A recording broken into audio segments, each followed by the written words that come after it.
Hi, I'm James. This is, I believe, the fourth video that I'm doing in this series, all in preparation for my EP dropping April 18th, Old Conversations by James Coe.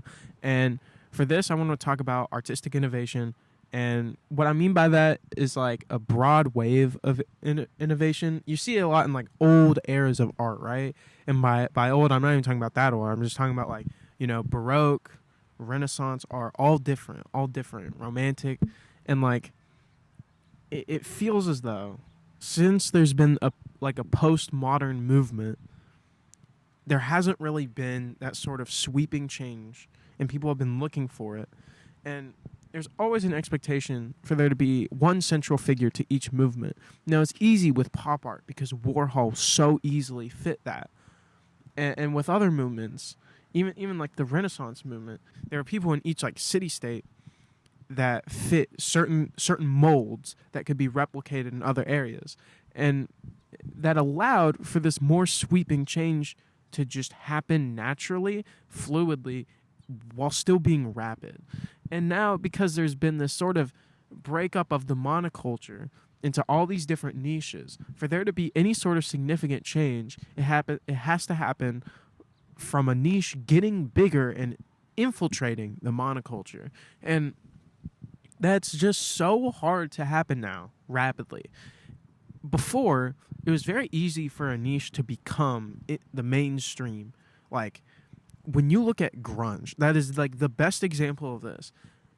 Smells Like Teen Spirit, like, revolutionized everything because it went from a local or an if you know scene into an everyone had to know. People wanted to dress like it. People wanted to be grunge. People wanted everything with it. You could obsess over it in a matter of like a month. Like, that's crazy to think about. I'm not going to pretend like, oh, that one video was what changed it all. Like, in reality, what are we supposed to say? Credit Mudhoney, I guess, for everything, because they were really like, I mean, even then, they weren't even the first, like, real grunge band. That's still, like, debated. But, I mean, they were really the ones that set the mold for Nirvana and for other bands to copy. So, I mean, should they be credited with all the change? But it's like, no. It's the people who get it, and they become the figureheads of it. Because for there to be that movement, you have to have a central leader figure, right? And a lot of people expect that to happen now. And it's just not going to happen. Unless if the entire framework is changed. Things are too niche now for that to happen. The craziest thing is like Tyler the Creator, right? I love Tyler. He's one of my favorite artists, like, and for him to have been technically at a time in a niche space of alternative rap, right? Like Odd Future days. And then all of a sudden he gets like the Kanye co-sign on the Yonkers video, and he starts growing his career, right? Along with the people around him. And he's also doing Loiter Squad. They're filming skate videos. They're doing all this stuff, right? And this feels like maybe this is a tonal shift, right? That could have been a total shift in everything. And while I'm not going to deny that they have mainstream success, like, Tyler is the most successful he's ever been. He's selling out stadiums, and he has been selling out stadiums for a while now. But, like, he is without a doubt the most successful financially, popularity-wise, in his career ever right now. And yet at the same time, I wouldn't say he's like put a movement on culture recently. Yet when he had the most cultural impact was maybe when he was like in 2012, which is just weird to think about, right? And even then, that wasn't like a broad sweeping movement. It was still just, it made a niche subculture grow massively suddenly, but it still wasn't in the mainstream fully. Like, he was performing on Letterman with other members of Odd Future, but it wasn't like Odd Future was a can't miss at certain events. If Tyler showed up to this event, they would pan the camera to him at all times. Like, Frank Ocean was at the Grammys and Tyler showed up and they had like an interview clip go viral, but like it wasn't like during the ceremony. They were like panning over to Tyler like, look, he's really influencing a lot of youth. Like, that would be so strange and so bizarre. And yet still, I think he's like, in a lot of ways, kind of the closest we've had to this like mainstream shift. But who I truly think is the closest we've had to having a total mainstream shift in pop culture was recently with the Brat stuff. That was incredible. Charlie XCX, like, truly visionary when she publicized like her plans and how she had planned out how everything was going to go before. That's genuinely insane, and it should be like applauded to know how people would react, to anticipate that so well. I mean, truly, I can't think of another artist that has even come close to just anticipating a reaction like that.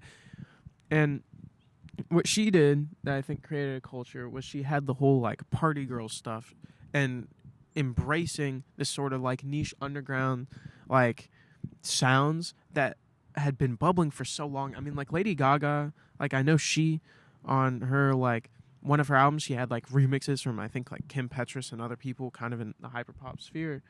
But even then, like, it wasn't like the remixes were charting. Whereas with Brat, it was charting. Like, it was high. People were loving it. And it's something that, like, it's hard to describe the full cultural impact of it because it allowed for people to embrace these things that were underground and view it as something that was in the mainstream, fully successful. But even then, those, like, underground artists, it wasn't like Snow Strippers all of a sudden was like top 10 in Billboard, or like, you know, like, not saying that like they were like the sole influences, but like even the people that she had like on remixes, like outside of hyperpop, like Young Lean still has like songs successful on TikTok, but he's not having a top 10 hit, and that's fine. I don't think that's who Young Lean wants to be. I could be wrong. That was the closest we've had to this sort of like reawakening, reinvigorating of culture in a way that so many people want it to be. In order for this change to happen, you can't anticipate it. Don't try to set someone up to be the face of a movement. Don't be like, they're the new Xavier So Based is the new king of the underground. Like, stuff like that. It's like you have to let people want to be in that culture. You have to let that niche grow, and then you have to let them have success. Let them go a little more pop. That will help them.